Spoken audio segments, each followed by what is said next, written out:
I just found out that my son's being deployed overseas. And to be honest with you, I don't know how to react to that. I don't know how I feel about him leaving his family and two small children at home. I think that when you're in the military, you know that this day is going to come at some point. At some point, there's going to be some conflict in the world, and you're going to have to go to help and support troops and do what they do in the military. My problem with it is, as a father, it's still like really raw, and I don't know how to process those feelings because I'm proud of him and I want him to go and I want him to be able to support our mission overseas, despite whether or not I feel like we should be over there. Um, he's got a job to do, he's got a family to support, and he's very good at what he does. And I'm very, very proud of him. I'm very close with my son, and I do a lot of things with him. We enjoy fishing, and we enjoy spending time together when he's not at work. And I think the problem that I struggle with is missing him when he's not here. You know, um, I, I I had an opportunity to spend a lot of time with him this year during the football season. I would go over to his house a lot, and we would make food and snack on things and just watch the game. He liked a team that I didn't like, and I liked a team that he didn't like. But what we were able to do is basically support each other throughout the season. So when he had games on for a team that he liked, I would go over and help support him with that and cheer them on and basically be a fan. And when I had my team on, he would do the same thing for me. And through that experience, we basically built a camaraderie of being fans together. And it didn't have to be the team that, he liked or that I liked. It was just the fact that we were spending time together. And um, we spent so much time, in fact, every single Sunday, Monday, Thursday night, that it became like a regular thing for us to do to spend time together in that way. And after the football season was over, I really missed him. He kind of went back to doing his thing. Um, and he's married and he has two kids at home. And, we all kind of spent time together doing that. We went out to places that had televisions and games on and things like that. We kind of made a day out of it. And now that the football season is over, like I said, we kind of like missed that camaraderie. And now it seems like I'm going through that all again with him being deployed overseas. I don't know how I'm going to react to him not being around and being so available to call and, talk to and stuff like that. It's just very raw still. I just found out that he's going to be leaving tomorrow morning. And I think we all kind of knew that it was coming, but it wasn't something that was real until he said, "Hey, I'm leaving tomorrow." And, I'm still going to be there for his family, his wife, and his children. We have a great support network of family at home that will help out with the kids and help out with whatever is needed. But I got to be honest with you, she's a very, very strong woman. She undoubtedly will be able to take care of everything herself. I'm so proud of her as well. And she's got a great support network and a family of her own to call on to help with, the kids and everything else. And so I'm not like unsure about what's going to happen with his family at home because I feel quite sure that we're all will be there and available for them. He's looking at maybe a 2 to 3 month deployment at minimum, and this is his first deployment, and I am familiar with deployments. I grew up in a military family. I was born on a base actually, and so I am very familiar with military deployments and people being gone for long periods of time. and the elation and joy that you feel when they're back in your arms safe again. And I cannot wait for that chance to do that with him when he returns. Um, but and I do apologize because I do hear the shakiness in my voice trying to get this out. Um, it's I'm not afraid for him, um,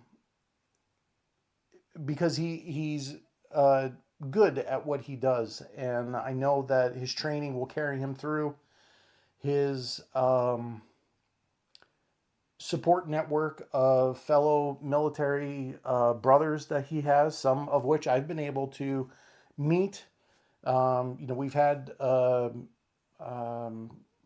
parties and graduations and celebrations on the base, and that's kind of put me in touch with his network of people who, to be honest with you, I've felt very comfortable going to those because it has given me an opportunity to meet the people that he's with and who have his back when he's at work. To be honest with you, anything in the military is extremely dangerous.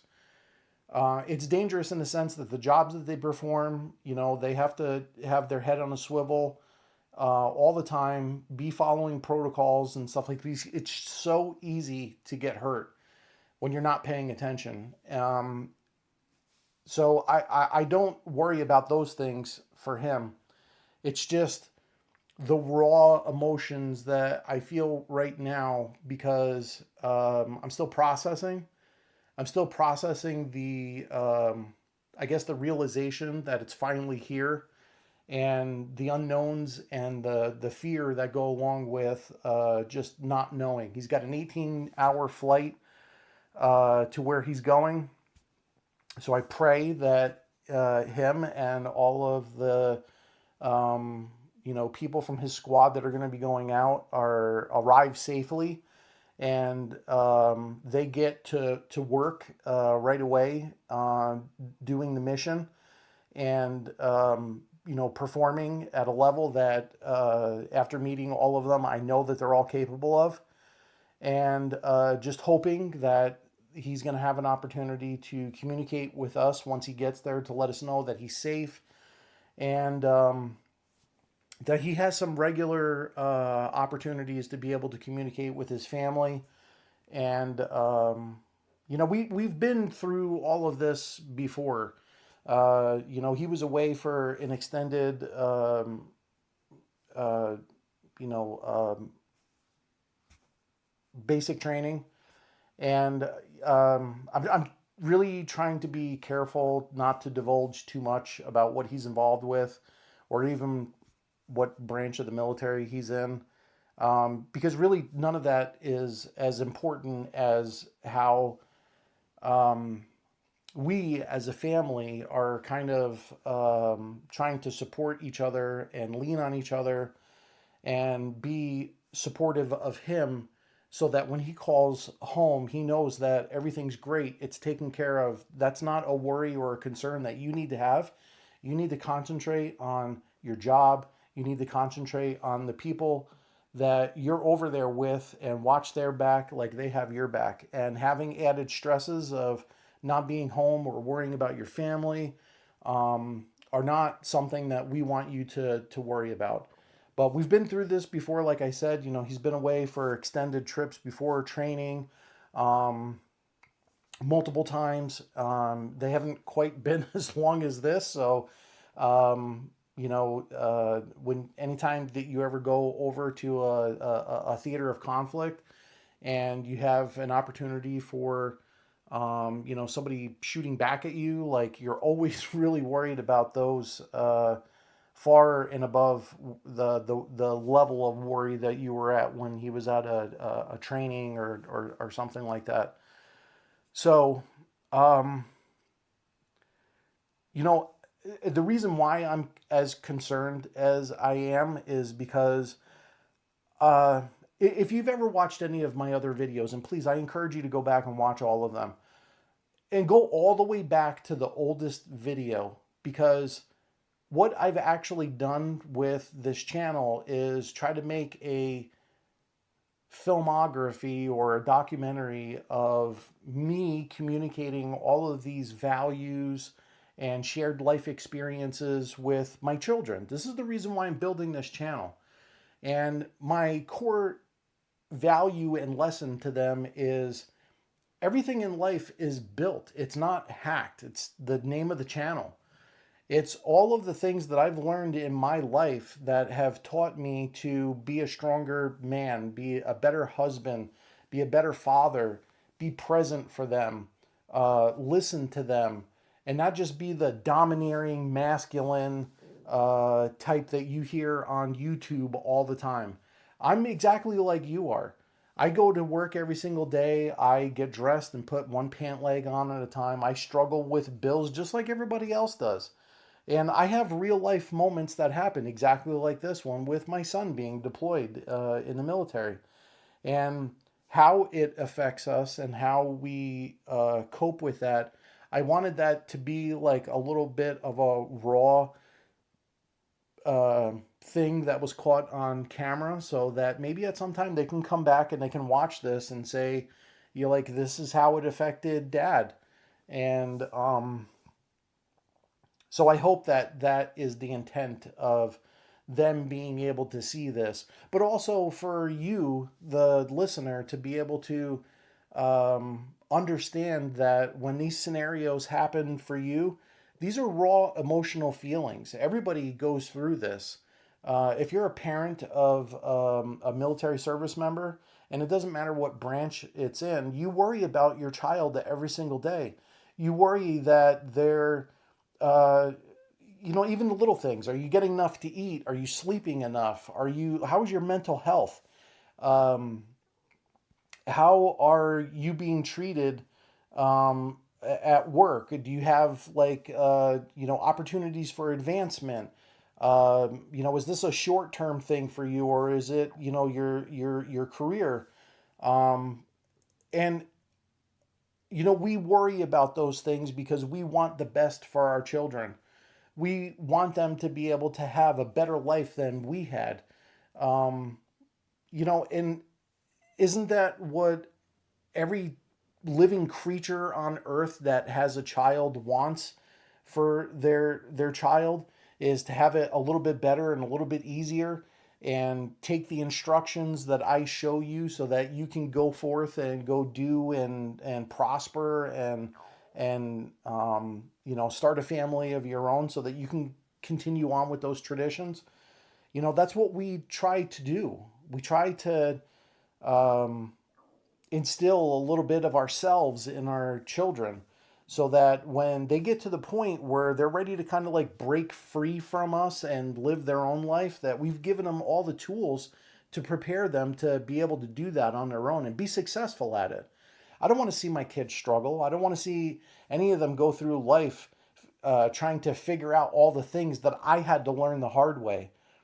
Now, I understand that I can't sit in front of my kids for 100 hours a week and try to impart all of this knowledge on them. But what I can do is make one video after another with some topics and like discussion points and things like that that I've kind of come up with as I've struggled with things through my life, so that they can go back now and have a video reference of all of the things that I felt were important to be able to impart knowledge on them in some constructive, concise way, so that I'm not rambling and babbling on about, one topic and then changing and talking about something else.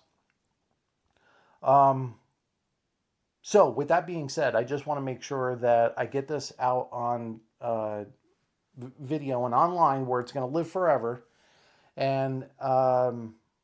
And I hope that it's received by my family in the manner that I want it to be. And that is my concern for my son, my support for him, my support for his family back home, and my thoughts and my prayers that go out to all of the military service members who are actively deployed and away from their own families, and struggling to try to find a way to be able to support them and be an anchor for them at home while they're away, taking care of business and doing what they need to do. So while my son's gone right now, I'm going to be checking in regularly with his wife. I'm going to make sure that she knows that I'm available, and number one, that she is not an inconvenience to me. I will drop anything that I'm doing to make sure that I meet the needs of anything that my son would have been able to provide for her, as far as transportation for the kids, making sure that they um, have access to the grocery store. She's got two little ones at home, so if she's not up to doing some grocery shopping or getting medicine, or even just if she worked and she needs me to take the kids to the park to just give her a break for a little bit.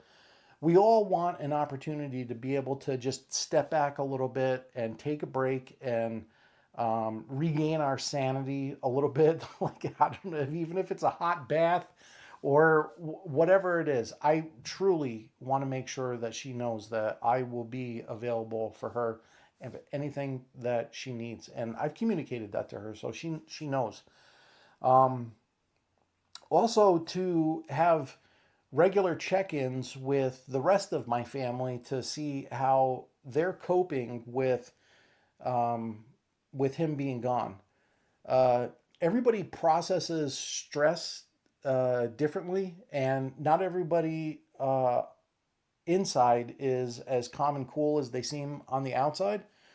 And sometimes when you have a chance to just pull somebody aside and say, "Hey, how are you doing with this?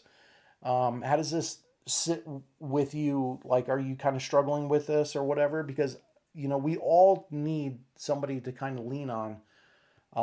And I know that even though I'm not married to my son's mother, we are still a source of support for each other because we co-parent our kids and we're still very good friends. And I still want to make sure that I'm checking in with her to make sure that she's doing okay with this too. I know she's going to be a hot mess, and even though we don't display that on the outside, we all still kind of like carry a little bit of you know uh, stress that we don't know how to you know deal with, and couple that with something healthy. Um, I'm for my own personal uh, get through it type emotional stress. Uh, I'm continuing to keep on working out, going for long walks, um, still socializing, and really like not trying to isolate myself because this would be an easy time to do that. And just making sure that I'm available for other people in my family and just being very vocal about what's going on, because now is not the time to shut down and start internalizing a lot of this stuff, because it can quickly chew at you and eat you up on the inside until one day you just get to the point where you're just going to have a breakdown. You're going to lose it someplace, whether it's in the grocery store, at the bank, or someplace. Like, eventually your emotions are going to catch up with you. So it's a lot better to talk about how you feel and how you're processing this. And your family is probably the best people to talk about this because they can relate to exactly how you feel. They're going through it as well. Um, they can communicate emotions to you better than your friends can, because it's okay and it's already been accepted to have physical communication, like contact with your family, like hugs and kisses and all of the, supportive things that a family would say to each other that you're not going to get from a teacher or, a pastor or something like that. So we're really trying to work on making sure that the family stays connected. And this is how we're doing it. we're all going to make sure that we get together once a week, whether it be a game night or dinner, or all go to a movie or just sit in a diner someplace and just have an opportunity to kind of like just rehash the week and stay connected and everything else. Because when everybody starts doing their own thing and nobody is connected with each other, the longer that time goes, the longer and harder it is for everybody to get back together and be connected with each other again. If it's only once a week, and I know that it's going to be once a week, I'm going to carve out time and I'm going to say that Thursday nights is the night that we're going to go out to dinner and we're all going to, have an opportunity to just talk and chit chat and catch up. And when it's just left with no date, or I'll just see you next week, then I get busy or I schedule something, or half of the people are busy on Thursday and half aren't. So if you just designate a day where you're all going to get together, maybe it's just Sunday dinner. Sunday is going to be the day. You got church, everything's done. Everybody's going to come back to my house and we're going to have a very nice dinner and we're just going to sit down and we're just going to talk and visit and everything else. Um, it doesn't even have to be expensive. Half of the time when I have Sunday dinner at my house, it's cleaning out the refrigerator or things that maybe it's a potluck leftover Sunday, or things that are at the bottom of the freezer that I've been meaning to get to. That's where I'll find the roasts and all of that other stuff. So just to wrap this up, I just wanted to say in conclusion that I I do worry about my son, but I don't worry about him in the sense that he's going to get hurt or anything like that. I just worry that he will know that we're back here taking care of everything, making sure that everything is exactly the way he left it, so that when he comes back, he can transition back into his life. Um, because these deployments are very, very hard on service members, and a lot of times they wind up coming back feeling like the family that they went back to is not the one that they left before they went, and so that's important for us. And also, like I said, just to kind of get this out on video to let my family and my sons, and have like a video recording, and hopefully it lands in the right place. And if you see some benefit to what I've talked about here on the video, like and subscribe. And if you're a parent or a father going through a deployment with your child, uh, write a comment in the video or go to a community post. And I have regular discussions on there with other men. I'm trying to build a community of like-minded men, and we lean on each other, we support each other, um, we can reach out to each other and just kind of communicate and share same ideas, so that everybody knows that you're going through the same exact thing that everybody else is. It's just some men have figured out how to do it, like process that a little bit easier than others. And you'd be surprised, people are very willing to share their experiences and how certain things that they've done have helped them get over events and things that have happened to them, where they felt that it was something they'd never be able to get over in their entire young life, because it was so overwhelming and so demoralizing that they didn't think that hurdle would be something that they would get over. But you get over it, and you move on. So anyway, I'll see you in the next one.